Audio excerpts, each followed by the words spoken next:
Well, hey, my little angels, come on in. I'm so excited for today. Come in, come in, come in, come in. Yeah, we're down here today. So and I'm having a really bad hair day, guys. Who can relate, right? But everybody, come on in. There's seats for everyone. Yes, I lug those 2 hammocks down on my back. One's over there by the window. Candy's gonna sit under it, of course. And it fits 3 comfortably, 4 if you're friendly. The other one is over by the air conditioning vent. And the rocking chair, yeah, I brought that down too. 2 of you over there. Lots of meditation cushions, but I bought out lots of hardback chairs. Okay, we have the dining room chairs, the kitchen chairs. Make yourselves comfy, okay? I'm so excited because today is our first book review of the ASMR book club. I'm so excited. Look, I'm even wearing my Angel on My Shoulder ASMR t-shirt. I know, it's cool, right?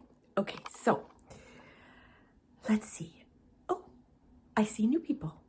Hello, my new little angels. How are you? I'm so happy you're here. Are you book lovers too? Cool. Well, have a seat. Everybody have a seat. And thank you for being here. You can give it a thumbs up. You can share it. Sharing is caring, and it makes our book club grow. And definitely, if you're comfortable commenting, if you're a silent watcher, it's okay. But if you're comfortable commenting, please do. I love watching you guys interact and connect with each other. I love interacting and connecting with you. I love knowing what you think and what you feel, your video ideas and suggestions. Love it all. And when we all connect like that, we take this great big world and go and make it smaller. And isn't that a good thing? And definitely remember, hit that subscribe button below. Thank you. And hello to my new little, my returning little angels. Hi guys, thank you so much for being here. Are you excited about our book club? The very first review from me. So I'm excited. I hope we get a lot of people reviewing it. Let's hope. Okay, and then next month, we're all reading the Kristen Hanna book, The Women. Jeannie B recommended it. She chose for August. I have already read it. It's fabulous, but I'm saving that for later. So I hope you guys enjoy. And please, my returners, make sure you're subscribed and keep those comments coming. Okay. So I actually read it on my Kobo. I now have a Kindle. And yes, I like my Kindle better. It feels better in your hand. It's lighter weight. It's smaller. But I still have my Kobo too. So this was my Kobo that I read it on. And here's the book. Nora Roberts, Mind Games. Okay, so a little background. I love Nora Roberts books. And what I love the most about Nora Roberts books is they're not all the same. It's not like she follows the exact same formula. I mean, anything with a romance always has. They meet, they get together, there's a big misunderstanding, they break up, they get back together. It's always the same, no matter who writes it. But her books, sometimes they're very mystical, sometimes they're magical, sometimes they're mysteries, sometimes they're thrillers. I love Nora Roberts, okay? What I'm about to say may cause some of you to come for me. Don't. It's my opinion. I can't stand J.D. Robb, okay? Her other books, don't like them. Don't like them, okay? But I love my Nora Roberts books, okay? The Chesapeake Bay is probably my favorite. I love that she does trilogies. This one became a quadrilogy, a four. The Bride series, the Irish series. I love the Irish series. I want to go to Maine just because of Nora Roberts, okay? But let's get in to Nora Roberts' Mind Games, okay? So, did I enjoy this book? Immensely. Did it have a little bit of everything? It absolutely had a little bit of everything. It has mystery. It has thrill. It has love. It has romance. It has a bit of the mystical, a little bit of treachery. I like that. And what I really love about her books is that she gets right into the characters. And you end up feeling like you could be right there with them. Now, this book centers on the character. Hang on one second. I just want to show you guys something.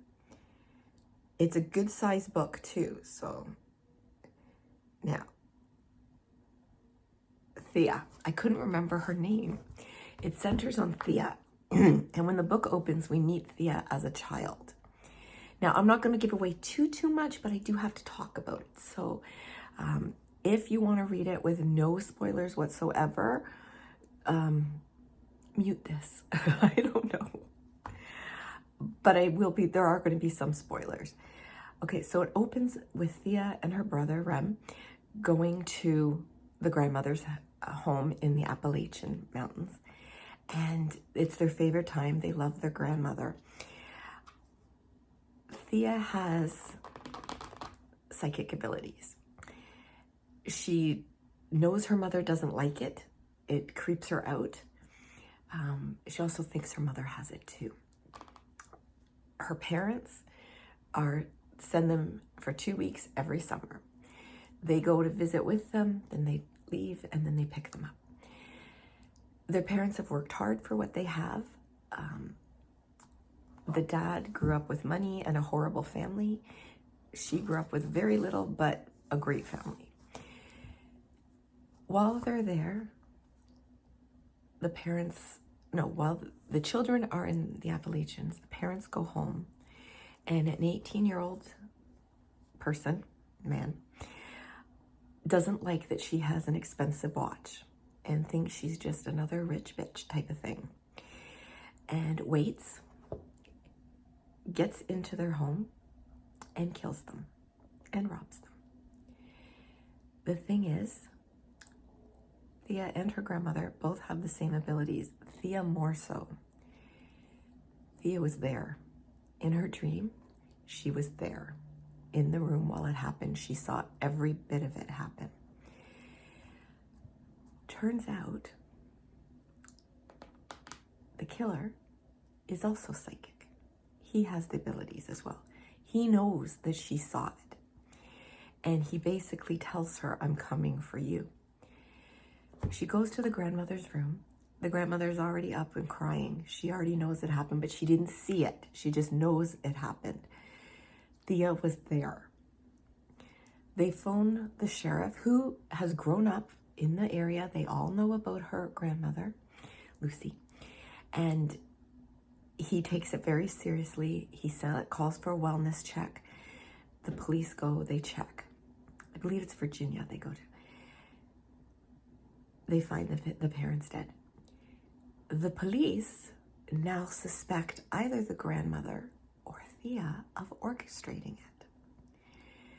Based on Thea's description and everything, they know exactly where he is. They go, they arrest him. They find everything. He confesses to save himself a death sentence. But they still think that she had something to do with it. So they go to visit. And they're basically accusing both of them. And the grandmother loses it. She is like, kick them out.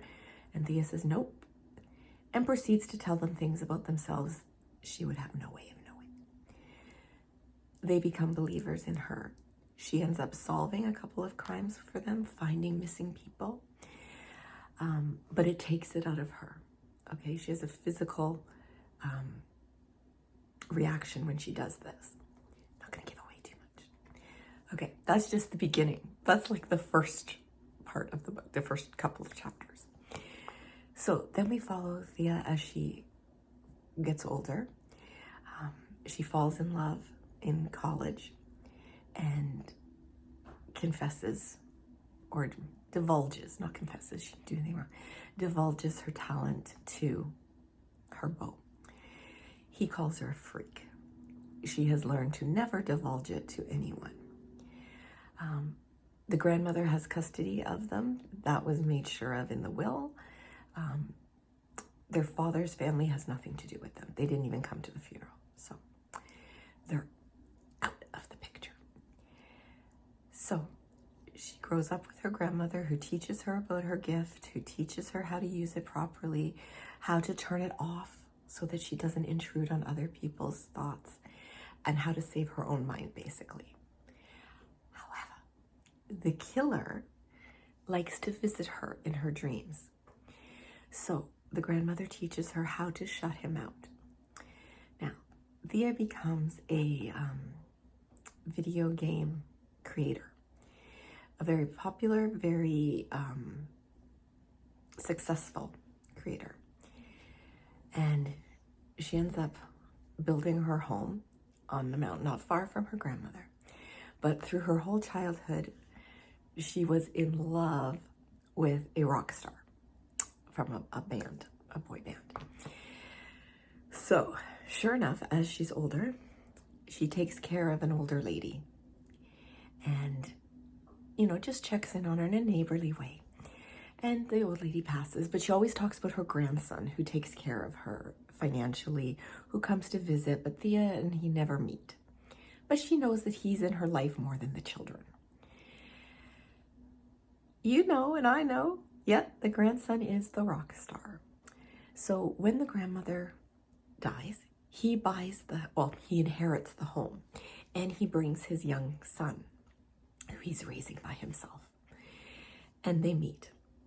And yes, she's a little freaked out at first, but they end up becoming a couple. But in the meantime, back to killer. So you get your romance, but you get this thrill with the killer because he keeps intruding on her. And she has visited him in prison in her mind. He ages rapidly, okay? Because we're talking 15 years later. And it's taking a lot out of him physically. She has decided enough is enough, and she sets a trap for him.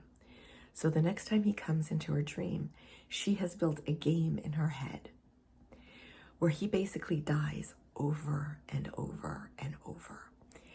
And when she finally lets him out, it's, you know, with the threat that this is going to happen to you in real life if you don't stop coming into my life. But you all know in books like this, we can only have peace and harmony for so long. So there is a huge misunderstanding, of course, because Ty, the singer, is, he's very wary. He has been betrayed by people around him. Girlfriends have sold pictures of him to the tabloids, have given interviews. Nannies have tried to sell pictures of his child online, and he won't. His son is his world. He and Thea are together. They're in love. They're making a life together. She's at the counter making pancakes. The little boy is despondent, heartbroken that he can't find a certain toy. And without thinking, she tells him where to look. He then, how did you know that? Are you coming in my home when I'm not here? Are you selling things? Do you have pictures of my son on your phone from his birthday party? Are you trying to sell them? It becomes a huge thing. Her back gets up. He says things that hurt her, brings back horrible memories. She's off heartbroken. The grandmother comes. She comforts her, but she tells her, you should have told him. I'm going to sneeze, guys. I'm so sorry. So sorry. You should have told him, but in everyone's own time. He has to drop something off. They have a big blowout. Big blowout. She tells him the truth. He doesn't call her a freak. He thinks she's incredible. And again, she has to prove it by, saying things she shouldn't know, but whatever. I mean, people are always going to make psychics prove that, right? But, so, of course, they're going to get together. Come on, I'm not spoiling anything. But what I won't spoil is she tells her family that the killer is still intruding on her dream. He's gotten much stronger because he's nothing to do all day but, you know, work this out. And he's constantly looking for a way to break out of prison. He goes into the guards' minds, he goes into fellow prisoners' minds, he's the social workers' mind, everybody's. So she's like, he's gonna get out one day and kill me. So she's like, enough is enough. I'm gonna trap him once and for all. So between her family, they come up with a plan, and I'm not gonna spoil it, but things happen. And you got to read it to find out. And it's very exciting. And yeah, now this is actually going to be one of my favorite of Nora Roberts' books, Mind Games. Part of the reason I like this picture too. Part of the reason is how well she gets into characters. I felt for every single one of them. And while you're reading the book, for me anyways, I found that I liked each, as I'm reading about each character, I'm like, oh, they're my favorite. Oh, they're my favorite. Oh, they're my favorite. You feel that way. You feel invested in these characters. They have flaws. None of them are perfect. They all have flaws and tempers and misunderstandings. And you really feel like this is a family who love each other. And it's because you're reading it frustrated, going, oh, come on, just do this or just do that, like you would if you were watching a TV show or a movie. Her characters are so well developed and the dialogue is so natural that you just automatically want to keep going. And I have found this with almost all Nora Roberts books, especially the last book in trilogies. When I get to the end, I'm almost sad. I didn't want the book to end. And to me, when I feel like that, that is the sign of a great book, when you don't want it to end. I've read some books, not of hers, where I'm like, oh yeah, come on, can we get through this? I want to start another book. Because once I start a book, I kind of have to finish it. Although I'm learning now at 57, I'm allowed to say I don't like this book and not finish it. But anyways, I love her plot lines. They're, okay, maybe sometimes a little bit out of the norm, because, you know, you've got psychic abilities in here. That's not normally. But the book isn't about her being psychic. There's parts of it that are about that, with the killer and everything. But it's such a wide range. The story has... Candy? Sorry, guys. You know I film once. I can't edit, so sorry. But there's also dogs. Thank you, Candy. I'm sorry I missed that. There's also dogs in it that you love, and you feel for how much they love the animals and the nature and everything. It's such a good story. And her characters are well developed. Her plot lines are well developed and not completely out of the realm. And I don't find any plot holes, because sometimes when I read a book, I look for plot holes. I'm like, you know, we really don't talk about that part. So, you know, that one, it's okay. This one, there's no plot holes. You know, every question I had gets answered.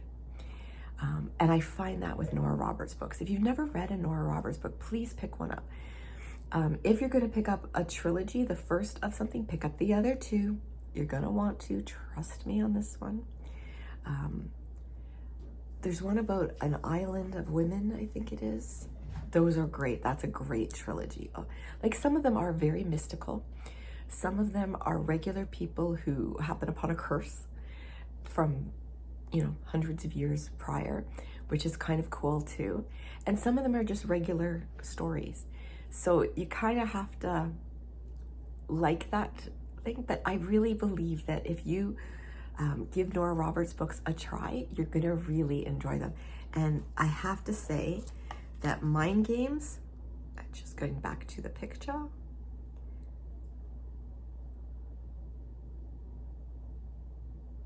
Mind Games is probably one of the best. I really, really enjoyed it. If I have to recommend a trilogy, which is actually it's the Chesapeake Bay. I'm pretty sure that's what it's called. It's about, and that one has no mystical in it. It's just about people. And it's about 3 brothers who were adopted, fostered and adopted. And the dad dies. And the mother had died previously. And they find out there's a younger brother, a younger child. So it's basically how each one of them falls in love. Each book is about one brother and how they're raising this boy together, Seth. And then the 4th book came out because so many people wanted to know Seth's story. So that's a great story to start with. You really, really love those ones if you don't want any mystical elements. I personally like the mystical, and I love the thrillers, the mystery. She writes an amazing mystery story. So there's my review of Mind Games by Nora Roberts. Thank you for coming to my first review of the ASMR book club. And I hope that you keep coming back each month. Don't forget, the next book is The Women by Kristen Hannah. Gigi B, ASMR, has chosen that one for the month of August, and she will choose the next book club member to pick September's book. So we all have a month to read it. I really think you'll enjoy it, okay? And as always, you guys, I love you and I value you. I honor you, and I'm so very glad that each and every one of you was born.